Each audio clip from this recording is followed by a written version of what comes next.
Hello everyone, good morning. আজ না সকালে উঠতে উঠতে খুব লেট হয়ে গেছে, প্রায় 6:30 বেজে গেছিলো।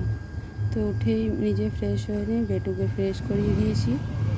তারপরে ওকে খাইয়ে দাইয়ে আর কি ড্রেস পরিয়ে তারপরে লাঞ্চ বক্স রেডি করে ওকে আর কি ওর পাপার সাথে নিচে পাঠিয়েছি। আজকে আর আমি গেলাম না, ওর পাপাই নিয়ে গেল নিচে, বাসে চাপিয়ে দেবে। স্কুল বাস আসবে 7:40-এ আসে, এখন আর কি 7:35 বাজছে।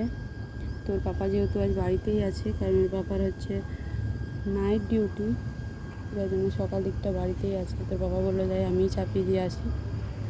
আর আমি এখন দেখুন ছাদে দাঁড়িয়ে আছি, ওই যে বেটু আর বেটুর পাপা দাঁড়িয়ে আছে নিচে।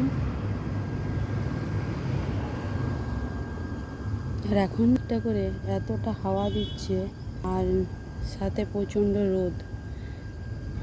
রোদটা খুব উঠছে, আর হাওয়া প্রচণ্ড দিচ্ছে। পুরো মনে হচ্ছে যেমন এখানে শীতকালে যেরকম হাওয়া দেয় না, সেরকম হাওয়াটা, প্রচণ্ড হাওয়া। আর সকাল থেকে এতটা পরিমাণে রোদ উঠছে। তো চলুন সকালের বাসি কাজগুলো কমপ্লিট করে নিই, তারপরে স্নান টান করে নেক্সট ভিডিওতে আবারও দেখা হচ্ছে।